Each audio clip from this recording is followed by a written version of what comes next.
విషయాలు మనం ఆలోచన చేస్తూ మొట్టమొదటగా హెబ్రీలో రాసినటువంటి పత్రికలో యేసు ప్రభువుని ఎంత హెచ్చించాడో మీరు ప్రత్యేకంగా ఆలోచన చేయాలని మనం చేస్తా ఉన్నాం. అటువంటి యేసు క్రీస్తు ప్రియులరా మొదటి అధ్యాయంలో ప్రియులరా ఈ 7 సంఘాలని మనందరికీ పరిచయం చేస్తున్నారు. గుర్తుంచుకోండి. ఫస్ట్ మొదటి అధ్యాయంలో చదవరులకు అందరికీ కూడా వినేటువంటి వారు చదివేటువంటి వారికి పరిచయం చేస్తున్నాడు 7 సంఘాలు. తర్వాత 2-3 విషయాల్లో మనం చూసినట్లయితే ప్రియులరా ఆ 7 సంఘాలకు యేసు ప్రభువు పరిచయం చేసుకుంటున్నాడు. ఎలా పరిచయం చేసుకుంటున్నాడు? ఒక్కొక్క సంఘానికి ఒక కోణంలో. మొదటి సంఘంలో ఎఫ్సి సంఘానికి ఎలా పరిచయం చేసుకుంటున్నాడు? 7 నక్షత్రములు తన కుడి చేత పట్టుకొని 7 దీప స్తంభముల మధ్య సంచరించేవాడు చెప్పు సంగతులు ఏమనగా ఈ రీతిగా పరిచయం చేసుకుంటున్నాడండి. చూసారండి? 7 దీప స్తంభముల మధ్య సంచరించేవాడు. చూసారా? 7 సంఘాలలో యోహాను గారు మరి అదే రీతిగా దేవదూత, యేసుక్రీస్తు, పరిశుద్ధాత్ముడు వీళ్ళు సంచరిస్తూ ఉన్నట్లుగా మనం చూస్తా ఉన్నాం. వీళ్ళు ఎక్కడ ఉన్నాడు ఆయన? మొదటి అధ్యాయంలో మనం ఆలోచన చేసినట్టు పద్మాసు ద్వీపమన పర్వాసినది చుట్టూ నీళ్ళే. వెళ్ళటానికి మార్గాలు సుగమనం అవుతాయండి. మీరు ఆలోచించేయండి వీళ్ళరా, చుట్టూ నీళ్ళే. ఈ సంఘాల దగ్గరికి వీళ్ళు ఎలా వస్తారంటే యేసుక్రీస్తు ఎలా సంచరిస్తాడు?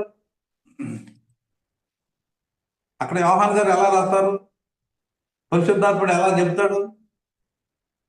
ఈ విషయాలన్నీ కూడా మీరు ప్రత్యేకంగా ఆలోచన చేయాలండి. ముఖ్యంగా మనం ఆలోచన చేసినట్లయితే ప్రియులారా 3:7 చూడండి, ఫిలదెల్ఫియాలో ఉన్న సంఘపు దూతకు ఎలాగూ రాయను, దావీదు తాళపు చెవులు కలిగి ఎవడనూ వేయలేకుండా తీయవాడను, ఎవడనూ తీయలేకుండా వేయవాడైన సత్యస్వరూపి యొక్క పరిశుద్ధుడు చెప్పు సంగతులు ఏమనగా.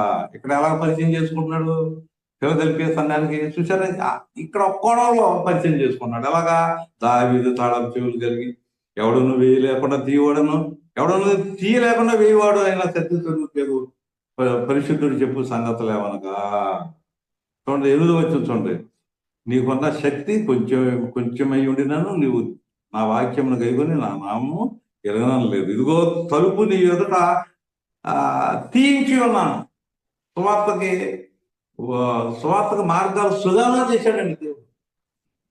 ఇతర సాక్షులు అని చెప్పే కదా మనం చెప్పుకున్నాం కదండి. ప్రకటన 11వ అధ్యాయంలో ఇతర సాక్షులు చక్కగా వాక్యం చెప్తా ఉన్నారు. ఆ విధంగా చుట్టూ నీళ్ళు ఉన్నప్పటికీ కూడా గొప్ప దేవుడు ఏం చేశాడంటే యేసు ప్రభువుని హెచ్చించడం మాత్రం కాకుండా మరి ఈ 7 సంఘాల్లో తిరగటానికి మార్గాలు ఓపెన్ చేశాడు. ఆయన శరీరం కూడా అడ్డు రాలేదండి. ఆత్మవశుడిగా శరీరం అక్కడ ఉందండి పద్మాసు దేవుల్లో. ఆయన ఆత్మ, యోహాను గారి ఆత్మ సంచరిస్తూ ఉంది. శరీరం అడ్డు రాలా, సముద్రం అడ్డు రాలా, మార్గాలు సుగమనం చేశాడు. ఈ రీతిగా ఒక్కొక్క సంఘానికి ఒక్కొక్క రీతిగా చూడండి. 2:8 చూడండి, స్మరణలో ఉన్న సంఘ దూతకి ఎలాగేమో మొదటి వాడును కడపటి వాడును అయి ఉండి మృతుడై మరలా బ్రతికిన వాడు చెప్పు సంగతులు ఏమంటారండి. ఇక్కడ కూడా మొదటి వాడును కడపటి వాడును నేనే అన్నాడు. ఇక్కడ 18లో కూడా మొదటి వాడును కడపటి వాడును అని చెప్పినట్టుగా మనం చూస్తా ఉన్నాం. ఇదే మాట మళ్ళీ అక్కడ పెట్టాడు. ఇదే మాట ఇక్కడ 8వ వచనంలో నేను మొదటి వాడిని కడపటి వాడిని జీవించేవాడిని మృతుడిని అయితే ఇదిగో యుగంలో జీవించేవాడిని అని ఉన్నాను. దాన్ని ఇక్కడ మళ్ళీ 2:8లో చెప్పినట్టుగా మనం చూస్తా ఉన్నామండి. మరి ఇక్కడ ఎఫ్సిలో రాసినటువంటి పత్రిక 2:1లో కూడా 7 నక్షత్రములు తన కుడి చేత పట్టుకొని 7 దీపస్తంభాల మధ్య సంచరించేవాడు చెప్పు సంగతులు ఏమనగా. ఈ మాట మళ్ళీ ఎక్కడ ఉందండి? ఈ మాట మనం ప్రియులతో 19-20 వచనంలో ఉందండి. కాగా నీవు చూచిన వాటిని, ఉన్న వాటిని, నీ వెంట కలగబో వాటిని అనగా నా కుడి చేతిలో నువ్వు చూసిన 7 నక్షత్రములు వచ్చిన మర్మమును ఆ 7 సువర్ణ దీపముల సంగతి రాయము. అదే మాట ఇక్కడ ఉపయోగించి అప్రోచ్ అవుతున్నాడు సంఘాన్ని.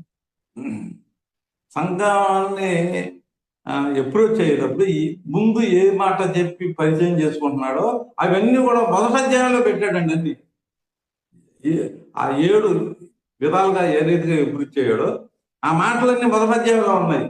ఇవన్నీ పరిచయం చేస్తున్నాడు మనకు. ముందు మనకు పరిచయం చేసి తర్వాత యేసుక్రీస్తు సంఘాలుగా తాను రకరకాలైనటువంటి కోణాలతో పరిచయం చేసుకుంటున్నాడు.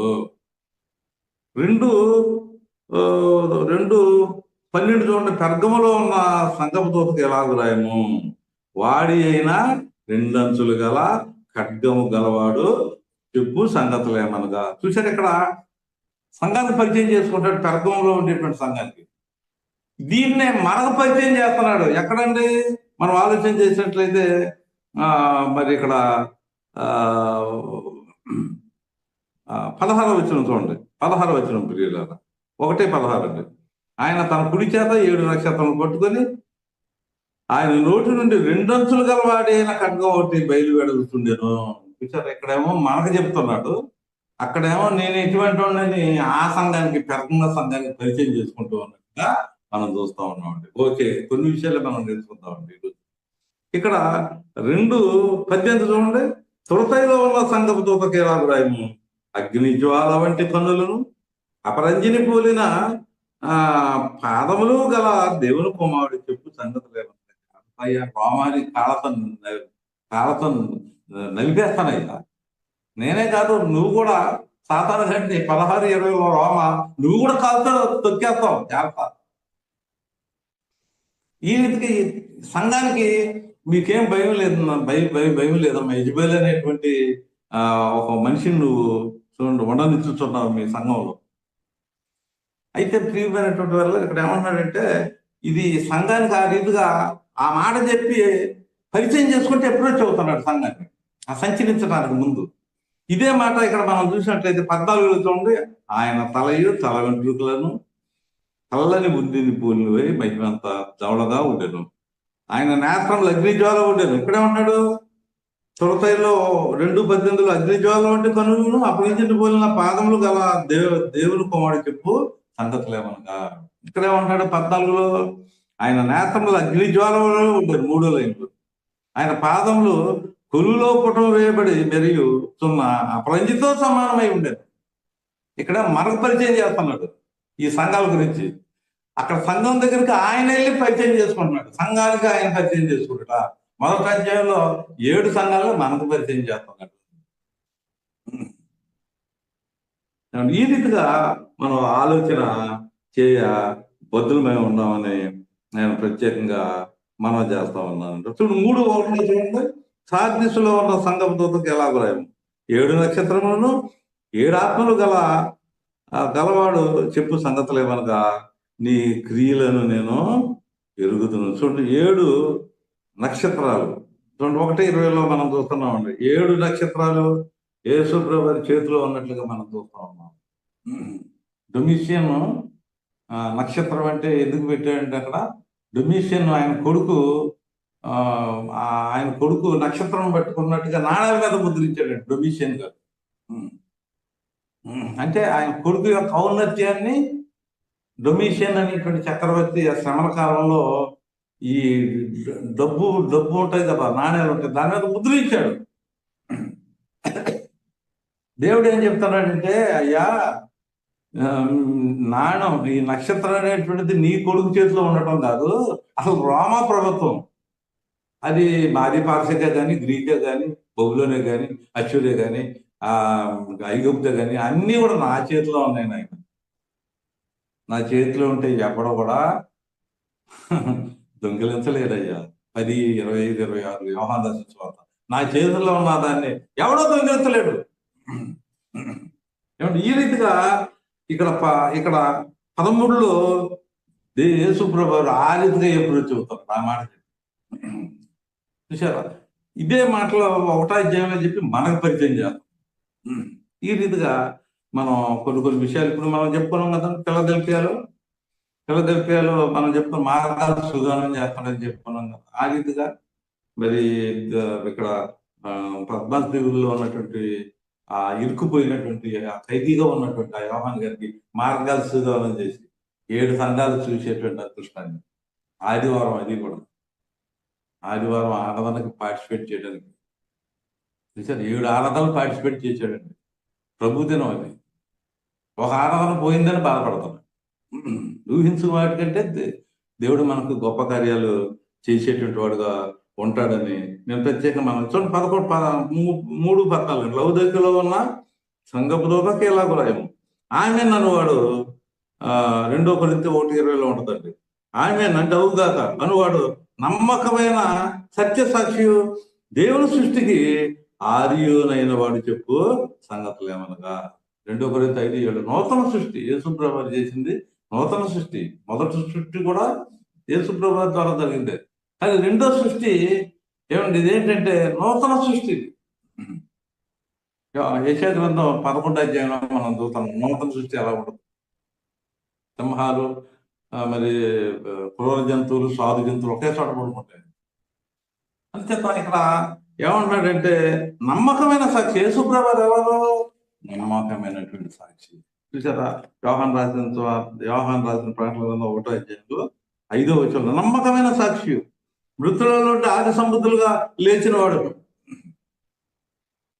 నమ్మకమైనటువంటి సాక్షి ఎవరు? యేసుక్రీస్తు. మనం అయితే మన గురించి సాక్ష్యం చెప్తామండి. నమ్మకమైనటువంటి సాక్షి యేసుక్రీస్తు యొక్క మన సమాధి పునరుద్ధరణ గురించి మనం సాక్ష్యం ఇచ్చేటువంటి వాడుగా మనం ఉండాలి. యేసు అంటే మరీ కుమారుడు. కానీ క్రీస్తు అంటే ఎవరంటే సజీవం కలిగినటువంటి దేవుని కుమారుడైనటువంటి క్రీస్తు. అయితే యేసు క్రీస్తు మరీ పుట్టినటువంటి వాడు, సజీవం కలిగినటువంటి దేవుడు తన కుమారుడుగా కన్నాడు. నేటి తిరిగి యేసు క్రీస్తు లేపబడినప్పుడు దేవుడి ద్వారా ఇప్పుడు మనం ఏం చేస్తున్నాం? 3:15 ప్రభువుగా ప్రతిష్ఠిస్తాం మనకు. మరియమ్మ గారేమో కానీ యేసు అంటే మరీ పుట్టినటువంటి వాడు. తర్వాత రెండో స్టెప్ హెచ్చించాడు దేవుడు.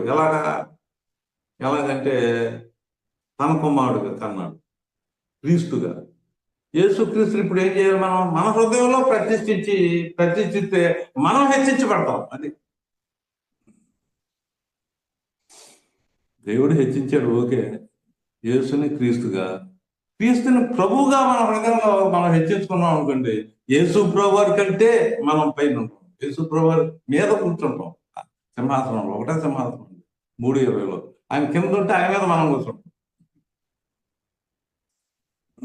యోహాను రాసిన సువార్త 14, 11, 12, 13 నాకంటే మీరు గొప్ప కార్యాలు చేస్తారయ్యా అన్నాడా లేదు?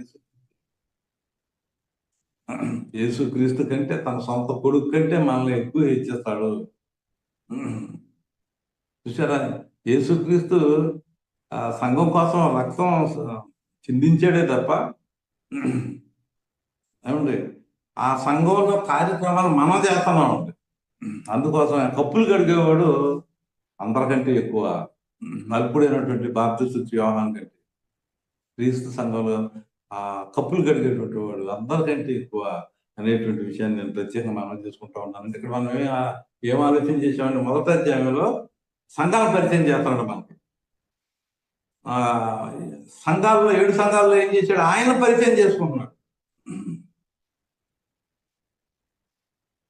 ఇందుకే లాస్ట్ లో మనం నేర్చుకునేది ఏంటంటే 3:26 అండి. 3:26 పుట్టి సేవకుడిగా పుట్టించి అంటే పుట్టటువంటి పుట్టినోడ్చులు ఏమన్నాడు? 3:26 అపోస్తల కార్యాలు 3:26లో లేచి ఈ యేసుప్రభువు లేటం అంటే పుట్టాడంటే ఆయన కొడుకుగా పుట్టాడు, క్రీస్తుగా పుట్టాడు. అది మరియమ్మ గారికి పుట్టాడు. మరలా తిరిగి లేచినప్పుడు 3:26 అపోస్తల కార్యాలు లేచి అంటే దేవుడికి కన్నాడు ఆయన.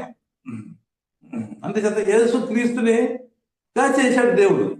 మనం ఏం చేస్తున్నాం అంటే ఇప్పుడు ఆ యేసు క్రీస్తుని ప్రభువుగా మనలో పెట్టుకుంటే యేసు ప్రభువుని హెచ్చించడండి. యేసు ప్రభువుని హెచ్చించడం కాదు, మనల్ని హెచ్చిస్తాడు యేసు ప్రభువు కంటే ఎక్కువగా అనే విషయాన్ని మీ అందరూ కూడా మనం చేసుకుంటూ ఈ కార్యక్రమాన్ని మన సూర్యతేజ గారికి సమర్పించుకుంటూ ఉన్నానండి. మీ అందరికి కూడా ధన్యవాదాలు, వందనాలు.